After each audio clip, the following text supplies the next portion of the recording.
सिरफरा इंसान आहत होगा उस अपने एडीएम को जिसको उन्होंने बड़ी तरीके से लताड़ा था कि एक सांसद को कितना प्रोटोकॉल मिलना चाहिए, क्या मिलना चाहिए, उन सारी चीज़ों को मेरे ख्याल से बहुत ही प्रताड़ित रहा होगा। हो सकता है रिश्ते में वो एडीएम उनका जीजा लगता हो।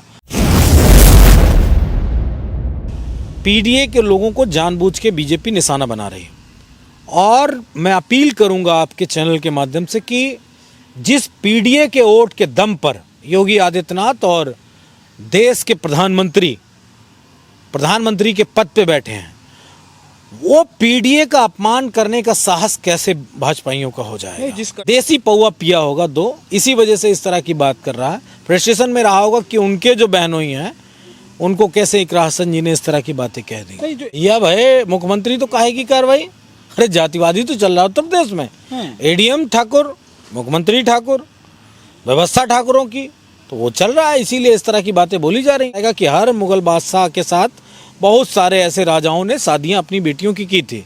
तो बेटी की शादी करेंगे तो क्या बनेगा, क्या बनेगा? दामाद बनेगा। दामाद ही तो बनेगा ना, तो दूसरा क्या बनेगा? एक दामाद बनेगा, दूसरा बहनों ही बनेगा, तो इधर वाला पच ससुर बनेगा और साला बनेगा। यही तो रिश्ता होता है। अब हो सकता है मुगल काल में कुछ और रिश्ता चलता हो, मुझे तो मालूम नहीं भाई। ईश्वर से प्रार्थना कर सकता हूँ कि ईश्वर जिन लोगों के हाथ में सत्ता है उनको सद्बुद्धि दे, इस तरह का अत्याचार न कराएं।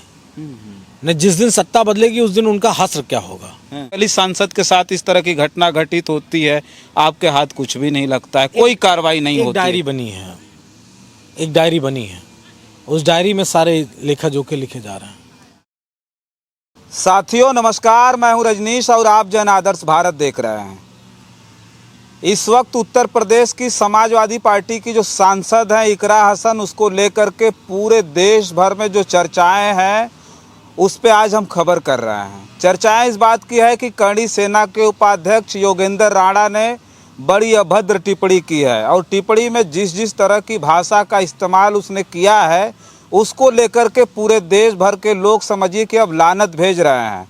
इकरा हसन के बारे में जो उसने टिप्पणी की उसमें साफ तौर पे कहा कि वो कुंवारी हैं और मैं भी खूबसूरत हूँ, वो चाहे तो वो मुझसे शादी कर सकती हैं और एक शर्त रखी है कि अगर वो मुझसे शादी करें तो एक शर्त यह है कि वो वैसी हमें जीजा कहेंगे। इस पर बातचीत करने के लिए समाजवादी पार्टी के प्रवक्ता मनोज यादव जी हैं, बातचीत करेंगे। सर बहुत बहुत स्वागत है आपका। धन्यवाद।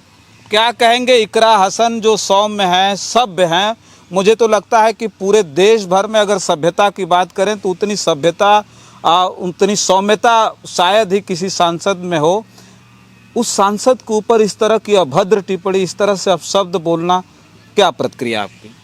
दरअसल में शायद मेरे ख्याल से करणी सेना का वो सिरफरा इंसान आहत होगा उस अपने एडीएम को जिसको उन्होंने बड़ी तरीके से लताड़ा था कि एक सांसद को कितना प्रोटोकॉल मिलना चाहिए, क्या मिलना चाहिए, उन सारी चीज़ों को मेरे ख्याल से बहुत ही प्रताड़ित रहा होगा। हो सकता है रिश्ते में वो एडीएम उनका जीजा लगता हो। ये मुझे कहने में कोई दिक्कत नहीं है, क्योंकि एक ही जाति हैं, सजातियाँ हैं, तो सजातियाँ होने के नाते हो सकता है एडीएम उनका जीजा लगता हो, इससे आहत होकर इस तरह की बात कही हो। मैं ये बात जानबूझ के कह रहा हूँ और इसलिए कह रहा हूँ कि कोई अच्छे खानदान का, अच्छे घर परिवार का व्यक्ति और खासकर क्षत्रिय समाज का होगा तो किसी एक महिला को लेकर इस तरह की बात नहीं करेगा, और वो भी महिला सांसद हो। मैं एक एंगल और मान सकता हूँ कि वो मुस्लिम है, तो मुस्लिम होने के नाते उनको टारगेट किया जा रहा है और एक नैरेटिव बनाने की कोशिश की जा रही हो कि एक मुस्लिम सांसद प्रोटोकॉल के तहत हमारे एडीएम को इस तरह कैसे कह सकती है, एडीएम के खिलाफ जांच के आदेश कैसे हो सकते हैं। कमिश्नर को जांच के आदेश दिए गए हैं जो हमारी सांसद महोदया ने दिया है।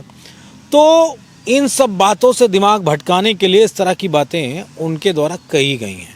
मैं इतना जानता हूं कि ये एक बेहतर परंपरा नहीं है। बहुत खूबसूरत, बहुत अच्छे चेहरे हर जाति धर्म में होते हैं, हर घर में होते हैं।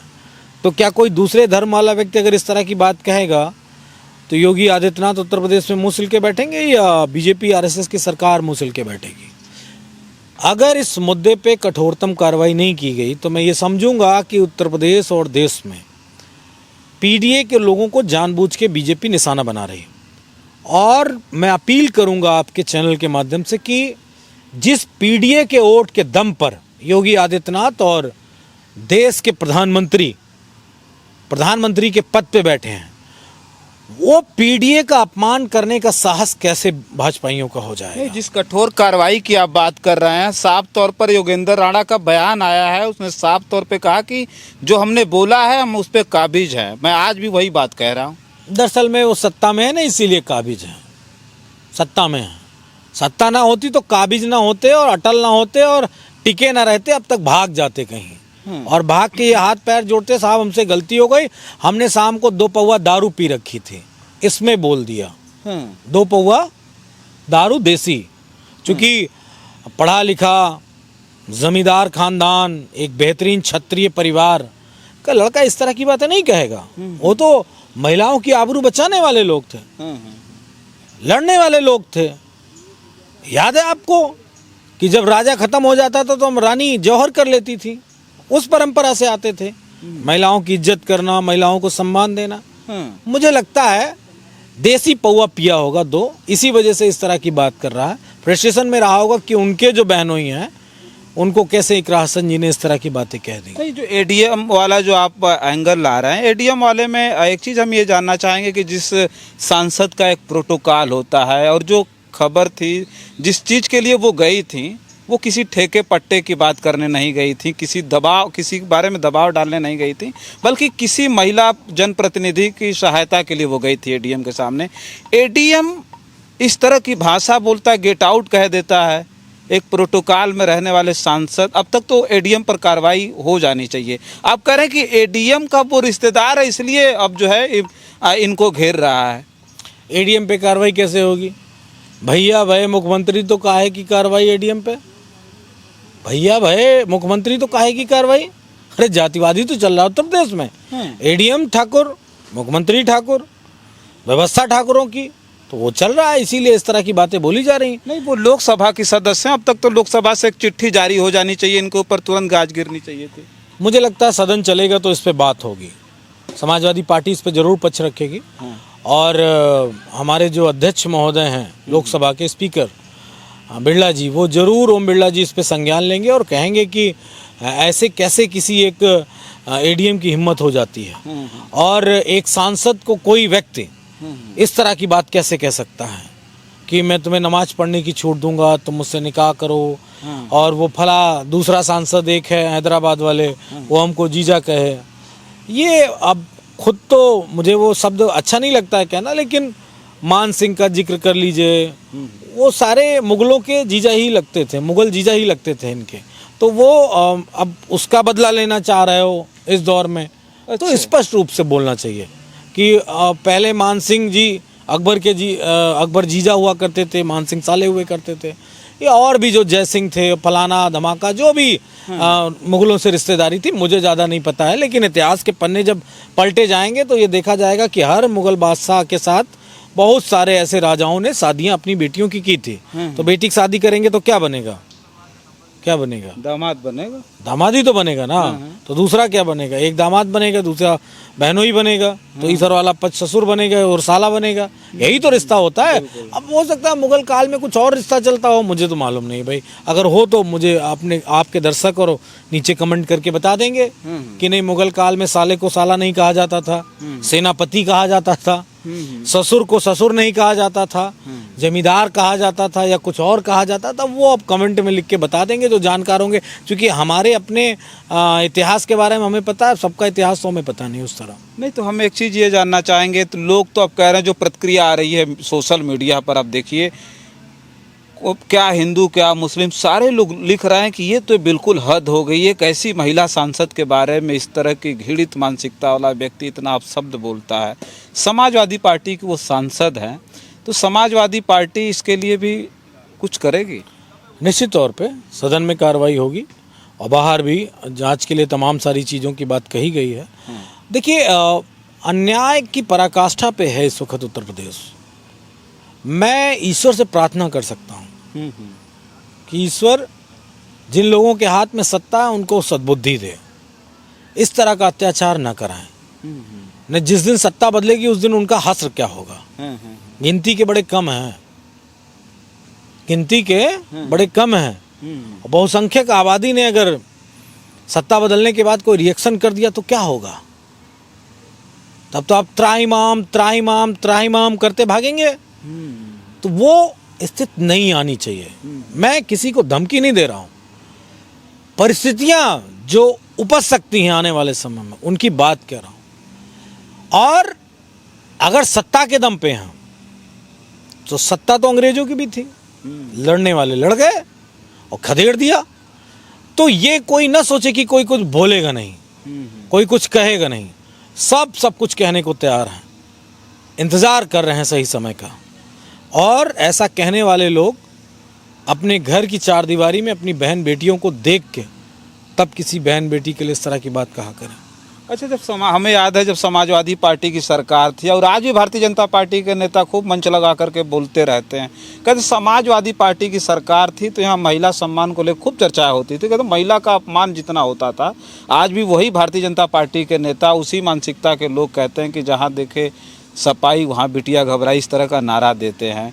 लेकिन आज जो है साफ तौर पर दिख रहा है कि भारतीय, चूँकि हमारे पास आज कोई क्रॉस क्वेश्चन इसलिए नहीं कि आज एक ऐसे महिला सांसद के ऊपर जो अटैक हुआ, मतलब इस तरह की भाषा का इस्तेमाल हुआ है जिसपे हम आपसे क्रॉस क्वेश्चन करके हम खुद जो है मतलब अपने बुरा बन जाएं। तो हम एक चीज़ ये जानना चाहेंगे, समाजवादी पार्टी पे जो आरोप लगता था, आज भी बड़ी आसानी से लगा देते हैं वो आरोप। समाजवादी पार्टी इतनी कमज़ोर हो गई है कि इनका मुँहतोड़ जवाब नहीं दे पा रही है। नहीं, समाजवादी पार्टी कभी कमज़ोर नहीं है। हाँ। हम ऑलवेज संवैधानिक दायरे में रह के काम करते हैं, संविधान का उल्लंघन नहीं करते हैं, हाँ। कानून को तोड़ने का काम नहीं करते हैं। दबाव में काम कर रहे हैं? नहीं, कोई दबाव नहीं। हाँ। आप ये बताइए, अगर हम संविधान प्रद कोई चीज चाहते हैं, हाँ। किसी अपराधी को सजा दिलाना चाहते हैं, तो इसमें दबाव नहीं है। हम बाबा साहब भीमराव अंबेडकर जी के बनाए संविधान का पालन करने वाले लोग हैं, अराजक लोग नहीं हैं। नहीं, तो हम इसलिए ये बात कह रहे हैं कि एक दलित सांसद के साथ इस तरह की घटना घटित होती है, आपके हाथ कुछ भी नहीं लगता है, कोई कार्रवाई नहीं होती। डायरी बनी है, एक डायरी बनी है, उस डायरी में सारे लेखा जोखे लिखे जा रहे हैं। ऐसा थोड़ी नहीं कि सारे अपमान का बदला कब लेंगे आप? नहीं, बदला तो होगा, बदला हर बात का होगा। हाँ। बिना बदले के अब जीवन नहीं चलेगा, ना मेरा, ना मेरी पार्टी का, ना मेरे नेतृत्व का।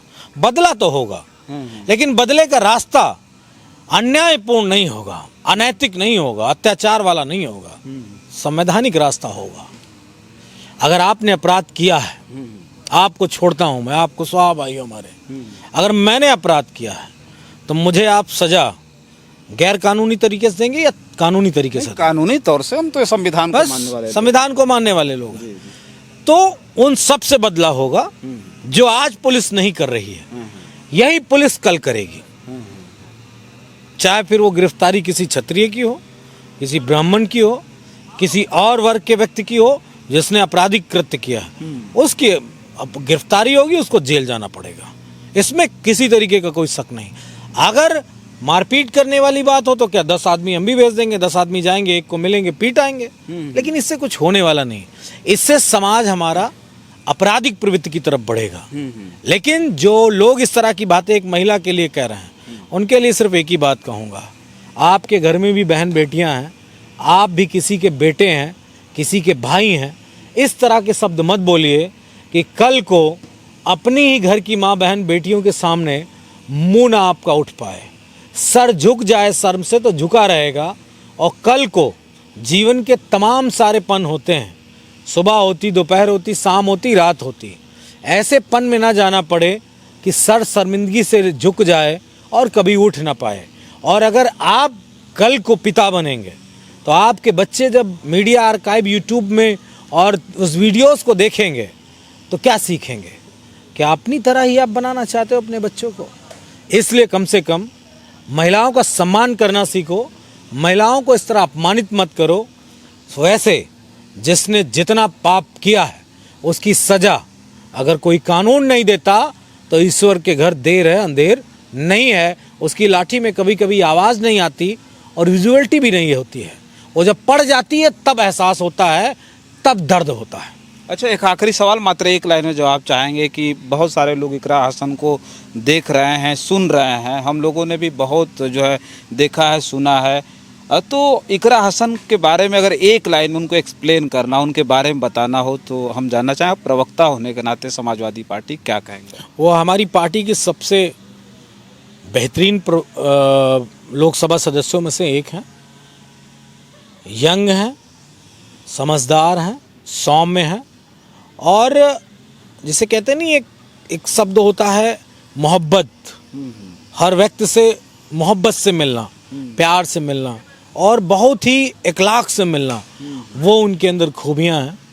हमेशा उनका हंसता हुआ चेहरा सामने वालों के दुख दर्द को भी ख़त्म कर देता है।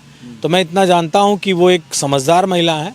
इन ओछी हरकत करने वालों की मानसिकता और प्रवृत्ति वाले लोगों की बातों को अपने जहन में नहीं रखेंगी, और जो कैराना लोकसभा क्षेत्र के निवासियों के लिए काम कर रही हैं उसको वो बेहतरीन तरीके से करेंगी।